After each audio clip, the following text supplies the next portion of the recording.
जरा सोचिए, क्या करेंगे अगर आपसे कहा जाए कि आपको अपने लाइफ पार्टनर को ढूंढना है। पर शर्त यह है कि आपको एक ही जगह पे खड़े रहना है और अपने लाइफ पार्टनर को ढूंढना है। जी हाँ, ऐसा ही काम हमारे प्लांट्स करते हैं। एक ही जगह पे रहते हुए भी वो मिलियंस ऑफ किलोमीटर्स दूर भी अपने लाइफ पार्टनर को ढूंढते हैं। तो जिस प्लांट के बारे में हम यहाँ पे पढ़ना चाह रहे हैं, इन प्लांट्स के बारे में हम यहाँ पे पढ़ना चाह रहे हैं, that is sexual reproduction in flowering plants. Sexual reproduction ही वो एक्टिविटी है जिसकी वजह से ये प्लांट्स मिलियंस ऑफ किलोमीटर्स दूर जाके भी अपनी लाइफ पार्टनर को ढूंढते हैं। और ये जो फ्लावरिंग प्लांट्स होते हैं, ये बिल्कुल भी आसान काम नहीं करते। ये बहुत ही क्लेवर ऑर्गेनिजम्स होते हैं। ये अपना काम बनाने के लिए ये अपना काम बनाने के लिए हम लोगों को डायरेक्टली और इनडायरेक्टली भी इन्वॉल्व कर लेते हैं। कैसे? अगर ये फ्रूट्स दे रहे हैं या फ्लावर्स दे रहे हैं तो इनकी स्मेल के लिए, इनके फ्रूट्स के लिए डायरेक्टली इनडायरेक्टली हम इनके पास जाएंगे, फ्रूट्स को खाएंगे, सीड का डिस्पर्सल कराएंगे और ये अपना डेवलपमेंट करा लेंगे। हम ही लोग हैं, हम ही कोई एनिमल्स हैं, कोई ना कोई ऑर्गेनिजम्स है जो इन ऑर्गेनिजम्स हैं जो इन सारे प्लांट्स के लिए पॉलिनेशन का काम करता है और बिलियंस ऑफ किलोमीटर्स दूर भी इनके पॉलन ग्रेन्स को लेके चला जाता है।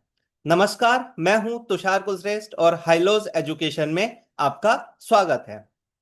हम बायोलॉजी को समझने के लिए सबसे पहले हम एक बायोलॉजी की डेफिनेशन देखते हैं। बायोलॉजी की एक डेफिनेशन हमें बहुत पहले से पता है, that it is the study of living organism. It is the study of living organism. पर जब हम एनसीईआरटी के स्टार्टिंग में देखते हैं तो हमें पता चलता है कि बायोलॉजी एक ऐसी स्टोरी है जिसमें लिविंग ऑर्गेनिजम्स होते हैं और ये लिविंग ऑर्गेनिजम्स खाली अर्थ पर ही पाए जाते हैं। ये जो लिविंग ऑर्गेनिजम्स हैं, मिलियंस ऑफ ईयर्स से इस अर्थ पर रह रहे हैं और अपनी स्पीसीज को कंटिन्यू कर रहे हैं। ये जो ऑर्गेनिजम्स मिलियंस ऑफ ईयर्स से स्पीसीज को कंटिन्यू कर रहे हैं, पर कुछ कारण ऐसे होते हैं जैसे कि नेचुरल नेचुरल या फिर एंथ्रोपोजेनिक कारण। एंथ्रोपोजेनिक एंथ्रोपोजेनिक कारण कुछ ऐसे कारण होते हैं जिसकी वजह से ये ऑर्गेनिजम्स स्पीसीज अपनी लॉस्ट कर सकते हैं। नेचुरल कारण मतलब हम बड़ी आसानी से समझ सकते हैं। कोई विपदा आई, बाढ़ आई, धरती अर्थक्वेक आया, ये सारी चीजें नेचुरल कारण है जिससे इनकी स्पीसीज लॉस हो सकती है। और एंथ्रोपोजेनिक कारण, जब भी कभी एंथ्रोपोजेनिक शब्द आए तो एंथ्रोपोजेनिक का मतलब होता है ह्यूमंस।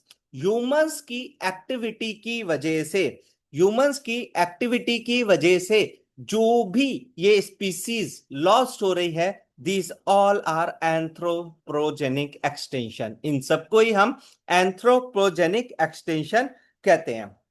तो हम क्या कह सकते हैं कि ये जो रिप्रोडक्शन है ये बहुत ही वाइटल प्रोसेस है जिसके बिना कोई भी ऑर्गेनिज्म अपनी स्पीसीज को आगे नहीं बढ़ा सकता। अगर वो रिप्रोड्यूस नहीं करेगा तो ऑर्गेनिज्म भी अपनी स्पीसीज को आगे नहीं बढ़ा पाएंगे। जब भी हम रिप्रोडक्शन को देखते हैं तो ये दो टाइप्स के रिप्रोडक्शन हमने 10th क्लास में पढ़े हुए हैं। कौन कौन से? एक तो एसेक्सुअल रिप्रोडक्शन और एक सेक्सुअल रिप्रोडक्शन। दो टाइप्स के रिप्रोडक्शन होते हैं, एसेक्सुअल और सेक्सुअल। कुछ डिफरेंसेस भी हमने देखे थे कि जब भी हम एसेक्सुअल रिप्रोडक्शन को देखेंगे, क्या उसमें वेरिएशन होता है? नहीं। Do not show do not show variation variation. और सेक्सुअल रिप्रोडक्शन में वेरिएशन देखने को मिलता है। Variation shows variation. ठीक है, ठीक है। अगर ये वेरिएशंस शो कर रहे हैं, अगर कोई ऑर्गेनिज्म वेरिएशन शो कर रहा है, तो उसके सर्वाइवल के चांस ज्यादा होंगे कि जो वेरिएशन शो नहीं करेगा उसके सर्वाइवल के चांस ज्यादा होंगे। जो वेरिएशन शो करता है उसके सर्वाइवल के चांस ज्यादा होते हैं। ठीक है, तो हम क्या कह सकते हैं? Enhance enhance enhance survival advantage. Survival advantage,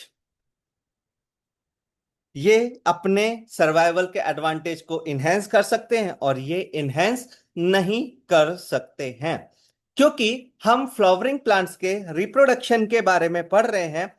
हम फ्लावरिंग प्लांट्स के रिप्रोडक्शन के बारे में पढ़ रहे हैं, तो हम ये कह सकते हैं कि ये ऑर्गेनिज्म, इस चैप्टर में हम जो भी चीज पढ़ेंगे इनके सेक्सुअल रिप्रोडक्शन से रिलेटेड सारी बातों को पढ़ेंगे, इनके मॉर्फोलॉजी को समझेंगे, इनके स्ट्रक्चर को समझेंगे और इनके सेक्सुअल रिप्रोडक्शन के मेथड को समझेंगे कि किस तरह से ये सेक्सुअली रिप्रोड्यूस कर सकते हैं।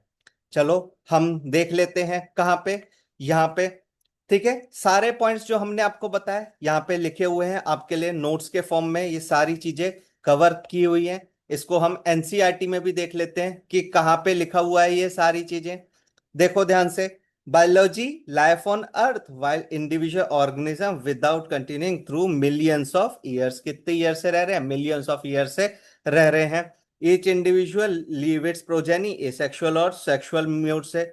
सेक्सुअल मोड में क्या होता है? एडवांस्ड है। Advantage of enhanced unit and explain the reproduction process.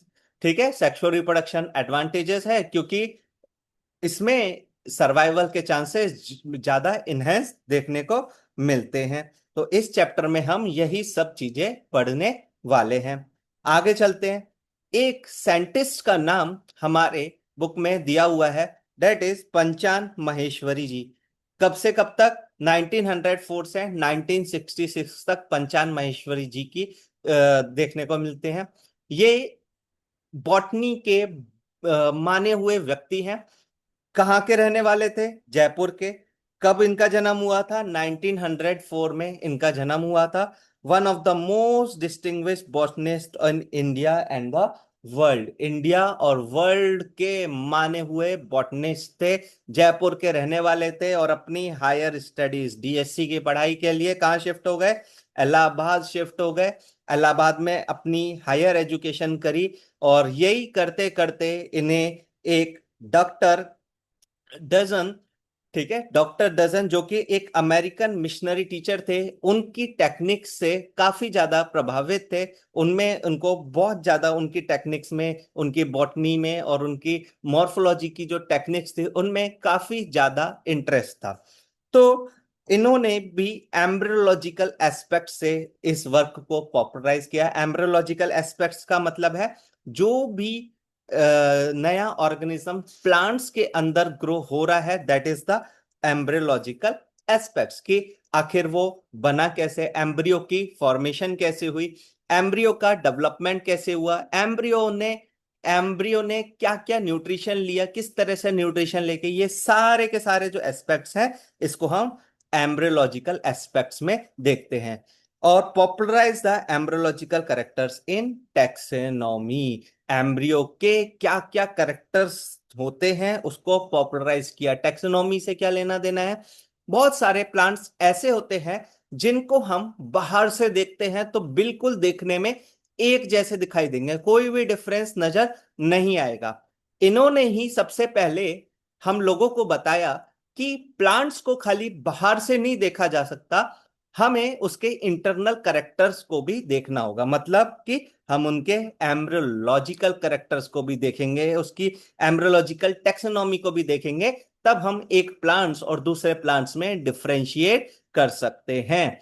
इसी के लिए इन्होंने दिल्ली में department of botany, university of Delhi में इस्टेब्लिश किया और एम्ब्रियोलॉजिकल एंड टिश्यू कल्चर की एक लैब और उसकी रिसर्च को स्टार्ट किया।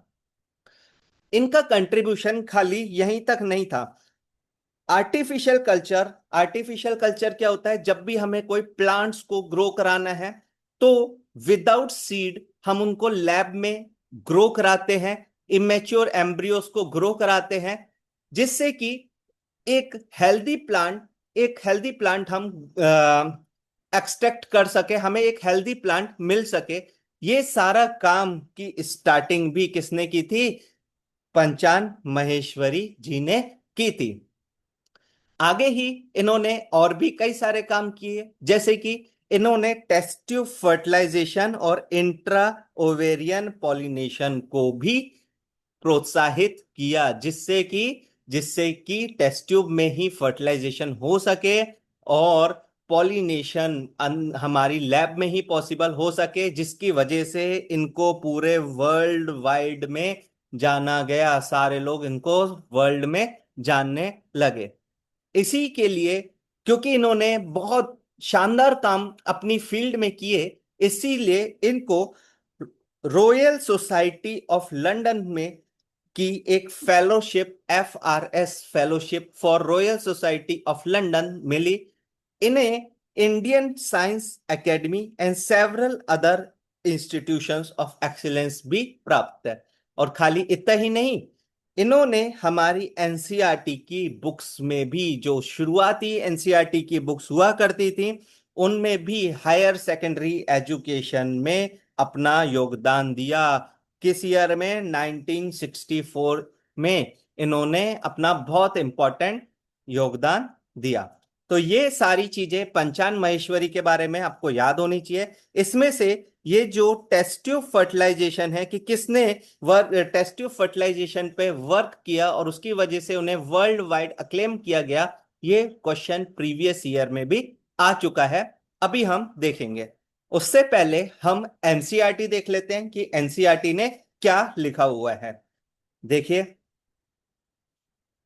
हाँ, कहाँ पे बॉर्न हुए? 1904 जयपुर में ये बॉर्न हुए पंचान महेश्वरी जी। ठीक है, बॉटनिस्ट थे, not only in India but the entire world इनको रिकॉग्नाइज करता था। ठीक है, इनके पास डीएससी की डिग्री थी। बॉटनी एंड स्पेशली मॉर्फोलॉजी पे ये काम किया करते थे। ठीक है,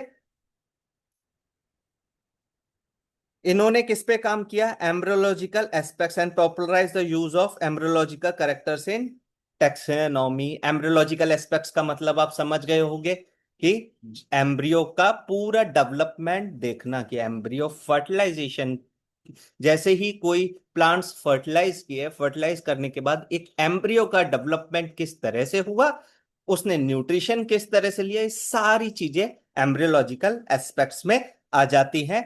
और एम्ब्रियोलॉजिकल कैरेक्टर्स इन टेक्सोनॉमी का मतलब क्या हुआ? इन्होंने सबसे पहले यह बताया कि बाहर से ही देख के खाली टेक्सोनॉमी को पता नहीं लगाया जा सकता प्लांट्स के बारे में, हमें इसके इंटरनल स्ट्रक्चर्स को भी देखना होगा, हमें एम्ब्रियो को भी देखना होगा, तब हमें पता चलेगा कि एक प्लांट और दूसरे प्लांट में क्या क्या डिफरेंस देखने को मिलता है। ठीक है, establish the department of botany in university of Delhi, कभी क्वेश्चन आ जाए यूनिवर्सिटी ऑफ दिल्ली में डिपार्टमेंट ऑफ बॉटनी किसने स्टैब्लिश की थी? तो पंचान महेश्वरी जी ने स्टैब्लिश की थी।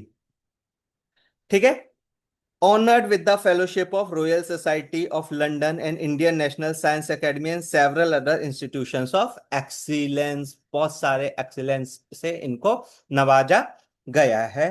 ठीक है, और एनसीईआरटी 1964, एनसीईआरटी की जो टेक्स्ट बुक्स हैं, हायर सेकेंडरी स्कूल्स की टेक्स्ट बुक्स में भी इनका बहुत इंपॉर्टेंट कंट्रीब्यूशन रहता है। ठीक है, आई होप सारी चीजें आपको क्लियर हुई होगी। अगर क्लियर नहीं हुई तो एक बार फिर से वीडियो को रिवर्स करके देख लेना जहां से समझ में नहीं आए, जब तक हम प्रीवियस ईयर क्वेश्चंस को सॉल्व कर लेते हैं। ठीक है, the prominent Indian botanist note chiefly for the invention technique of test tube fertilization in angiosperms, बता सकते हो? अभी अभी हमने बताया था test tube fertilization of angiosperms, ये नीट 2019 ओडिशा के पेपर में और एनटीए के मॉक टेस्ट में ये पेपर आ चुका है। पता होगा कौन से साइंटिस्ट हैं? पंचान महेश्वरी जी। आज के लिए इतना ही। Thank you.